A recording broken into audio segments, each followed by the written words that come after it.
Se eu colocar um prato na sua frente, você olhar e pensar, é só arroz? Eu já vou saber. Você está prestes a perder o melhor pedaço da história. Em São Luís, o arroz vira um mapa. E esse mapa tem cor escura, cheiro de camarão seco, pontinha ácida de folha e costuma chegar acompanhado de pimenta, farinha e peixe frito. É aquele tipo de comida que quando alguém diz, isso aqui é Maranhão, ela não está só fazendo poesia, ela está descrevendo um sistema. E o que manda nesse sistema não é só um temperinho e firula de restaurante. É aquela lógica antiga de costa, porto e roça. Então entra aí a acidez para segurar o sabor, ingrediente seco para atravessar distâncias e uma folha, no caso a vinagreira, que vai virar a identidade. E para entender os porquês disso, vamos dar um passo para trás. São Luís nasceu no Atlântico já com cara de disputa. A cidade foi fundada por franceses em 1612. Só que poucos anos depois, ela passou para o domínio dos portugueses. Porto não é só navio, é organização de gente, mercadoria sendo controlada, controle também da fome. E quando o abastecimento oscila, a cozinha aprende a ser esperta por necessidade. E aqui vai entrar o personagem principal dessa história, o cuchá.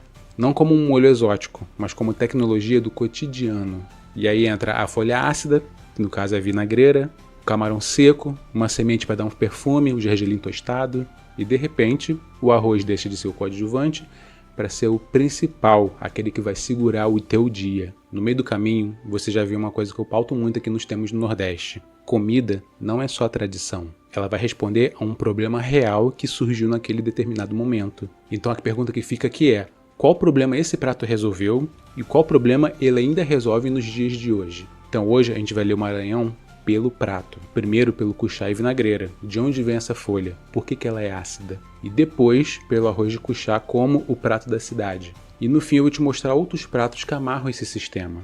Porque a culinária maranhense e a gastronomia brasileira de forma geral é grande demais para caber num episódio só. Tem muita coisa para explorar e ainda vai ficar faltando. Então repara aqui num detalhe. Quando o prato tem acidez e alguma coisa seca, quase sempre o motivo é por logística. Então bora entrar na panela, porque o mapa aqui começa na folha de verdade. Antes de eu falar do arroz de cuchá, eu quero que você guarde na mente uma imagem. Uma bacia cheia de folhas verdes, meio brilhantes, e que sobe o cheiro azedinho no nariz só de você tocar. Essa folha é a vinagreira, e no Maranhão ela não é só um detalhe decorativo. Ela é ingrediente de base, e ela tem uma explicação bem concreta. A vinagreira é o Hibiscus sabidarifa, a mesma espécie que em alguns outros lugares aparece como hibisco, rosela. O uso aqui das folhas é como hortaliça, porque elas vão trazer uma acidez natural e um sabor que acende o paladar. E em acidez, em cozinha de Porto principalmente, é ferramenta. Ela corta a gordura, segura o aroma de ingredientes secos e dá a sensação de frescor, mesmo quando você está usando ingredientes que já estão na despensa guardados há bastante tempo. E é por isso que cuchá funciona tão bem com camarão seco. Você junta algo intenso e concentrado com uma folha que abre o sabor. E de repente, esse conjunto parece ser muito maior do que a soma dos dois. Agora, o que é o cuchá na prática? É uma preparação feita com a vinagreira, cozida e bem picadinha, que geralmente é misturado com elementos como camarão seco e gergelim tostado. E aí, cada casa vai ter seu jeito, sua proporção e o seu ponto. Tem gente que vai gostar dele mais úmido, quase um refogado. Tem gente que gosta dele mais pastoso, para grudar no arroz. O nome do prato é simples, mas o mecanismo é sofisticado. É um molho que nasceu para funcionar com o que a cidade e o interior tinham à mão. E aqui entra uma observação rápida para o paladar. Se o cuchá tá bom, você costuma encontrar 3 características nele. Primeiro, o azedinho da folha, que não pode virar um amargor. Segundo, o perfume tostado da semente de gergelim. E terceiro, o sal e o mar do camarão seco, sem que ele domine tudo. Se uma dessas coisas some, ou um se sobressai muito em cima dos outros, o prato já se tornou outra coisa. E é por isso que quando alguém fala que arroz de cuchá é só um arroz temperado, eu discordo. Porque ali tem uma assinatura de ingrediente e de técnica. E em seguida a gente põe isso no prato completo. O arroz de cuchá como prato da cidade e como memória de mesa. Agora junta tudo, o arroz branco, o cuchá pronto e o camarão seco que parece pequeno, mas quando encosta no fogo, perfuma a cozinha inteira. E é isso que é o arroz de cuchá, um dos pratos mais emblemáticos do Maranhão, e especialmente na mesa de São Luís. O interessante é que ele parece simples, mas ele é um acordo entre 3 mundos. O arroz entra como base energética e neutra, aquele prato que segura a fome, sabe? O cuchá entra como identidade, vinagreira dando acidez e cor, gergelim dando perfume e textura. E o camarão seco entra como logística, proteína que viaja bem, dura mais e entrega sabor mesmo em poucas quantidades. E isso não é luxo, é eficiência. Porque quando você prova, você percebe o desenho na hora. O azedo da vinagreira, ele não está ali para inventar moda. Ele está ali para acordar o arroz e equilibrar o sal do camarão.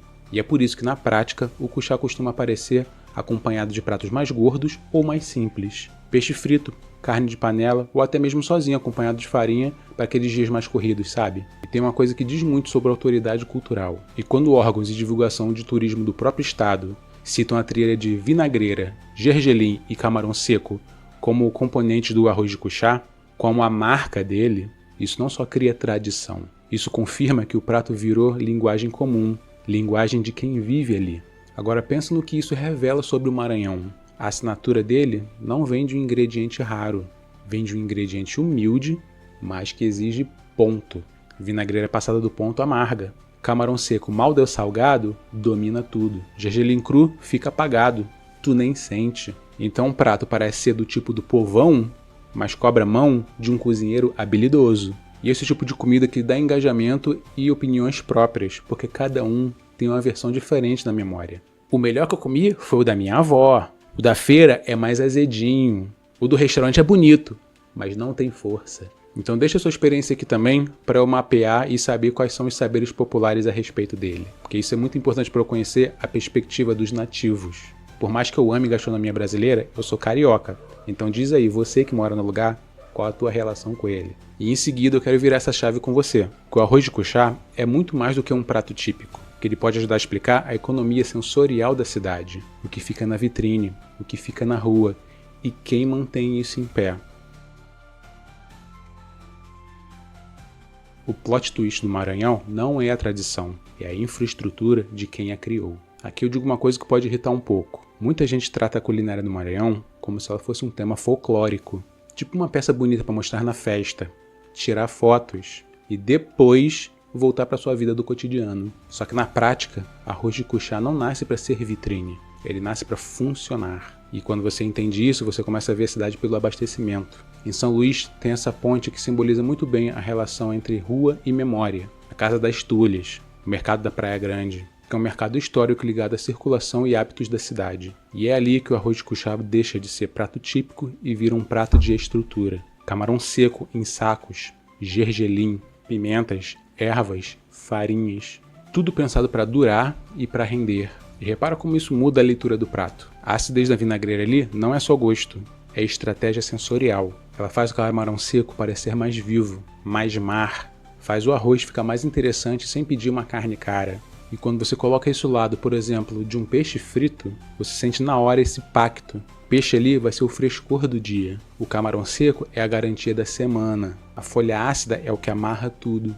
Então essa é a virada que eu quero que você leve. O prato que vira símbolo quase nunca é o mais sofisticado.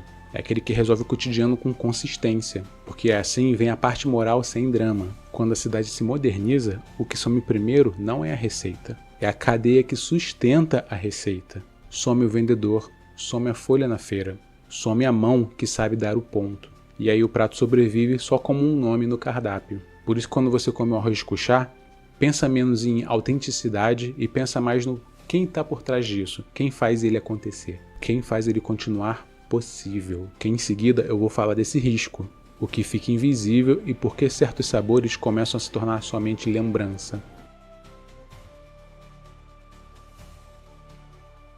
Existe uma armadilha quando a gente fala de comida típica. Parece que quando o prato ainda existe, a cultura está segura. Só que não é assim que o desaparecimento acontece. O primeiro a assumir é o gesto.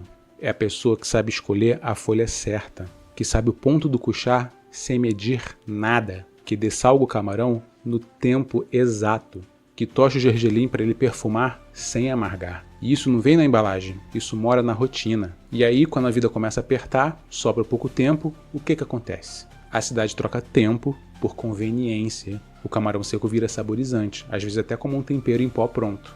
A vinagreira vira a sua opção e não o que dá identidade no paladar. E aí, aos poucos, a comida que era do dia a dia vai ficando cara, vai ficando rara, aparecendo apenas em restaurantes, para turista ou em datas muito específicas. Mas o Maranhão também tem sinais claros de resistência cultural. E um deles é quando a comida vira festa. Não como vitrine, mas sim como o encontro. A própria festa da Jussara, que está incluída no calendário oficial do estado. Mostra essa ideia de rito comunitário, que mantém o ingrediente vivo e circulando ali. Mas eu não vou me debruçar na Jussara hoje, porque ela vai no segundo episódio do Maranhão.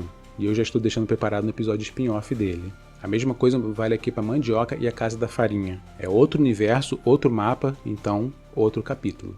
Então o ponto do episódio de hoje é: o arroz de cuchá, ele não é só tradição, ele é um arranjo social. Ele depende de feira, de gente comprando, de gente vendendo, de gente fazendo e principalmente de gente repetindo o gesto e mantendo ele vivo. Então agora eu quero fechar essa parte do Maranhão do jeito certo. Não com resumo ou algum tipo de detector, mas analisando a mesa. Porque quando você abre a mesa maranhense, você vê que o cuchá quase nunca está sozinho. Ele vai conversar com pratos de rua, de casa, de festa, de mercado. Cada um deles explica um pedaço desse mesmo sistema, que eles fazem parte de um conjunto. E aí você vai perceber que no Maranhão, comida é sempre mais do que comida. Agora abre a mesa comigo, porque aqui no Maranhão não é um prato só, e sim um conjunto de soluções. Começa pela torta maranhense, que muita gente chama de torta de camarão e acha que é uma torta leve. Não é. Ela costuma ser bem densa e muito bem temperada. Ela aparece muito em aniversários, reunião de família e em lanches que viram refeição firme. É um prato de festa com lógica de dispensa. Muito sabor, muita substância e ingredientes para aguentar o caminho. E aí você olha para o lado e entende por que arroz de cuchá costuma andar muito com peixe. A costa está logo ali. E o peixe é o frescor que a cidade consegue no dia. Quando você bota um peixe frito ou uma peixada do lado do cuchá, ele vai virar uma ponte. Ele traz acidez para cortar a gordura e deixa o conjunto mais leve sem deixar de ser forte. E tem um motivo muito prático para esse casamento aparecer tanto. O próprio repertório de prato típico, quando você pesquisa a culinária do estado, mostra essa combinação de cuchá e peixe. E tem um terceiro elemento que pouca gente de fora conhece, a tiquira, uma aguardente feita a partir da mandioca, muito tradicional lá no Maranhão. E olha que o padrão se repetindo. Mandioca é base de sobrevivência, e o destilado é a forma de transformar a base em ritual. Tiquira não é só curiosidade exótica, ela é parte de um repertório de festa e sociabilidade, e ela conversa com o mercado, com o interior e com cidade. Se você já passou por algum mercado em São Luís, você sabe. É saco de camarão seco, garrafa de tiquira, farinha, pimenta em todo canto. É a base do estoque sensorial da cidade. E aí quando você junta esses exemplos, a tese fica clara. O Maranhão cozinha com tempo e também com estrada. O sabor nasce do que dura, do que concentra e do que viaja. E principalmente do que equilibra isso, como a vinagreira equilibra o camarão. Por isso que eu gosto de fechar assim, com elementos que compõem a mesa. Tem muito mais do que pode falar ali, mas o tempo é curto. A mesa aqui dá contexto. Mostra que o arroz de cuchá não é uma estrela solitária num cantinho. Ele sempre vai ser uma peça de um sistema muito maior. E é justamente esse sistema maior que eu gosto de tratar aqui. Tem muito a ser falado em pouco tempo. Daria facilmente ficar um ano inteiro fazendo só sobre vídeos do Nordeste e sem ir para outras regiões. É muita coisa. E para não prometer uma coisa que eu ainda não sei se vou dar conta. Se um dia eu fizer um caderno de receitas antigas, ameaçadas ou que são muito importantes para a cultura, ele não vai ser só um passo a passo bonito. A ideia vai ser receita com história, suas origens e o porquê. Agora me diz aí nos comentários, o que para você é comida de casa no Maranhão? E principalmente, onde você comia isso? Diga quais pratos fazem parte da sua cultura e que te ajudaram a criar a sua identidade. Porque aqui no Odisseia Gourmet, eu e você somos guardiões da história viva da gastronomia. Então, nos vemos até o próximo episódio.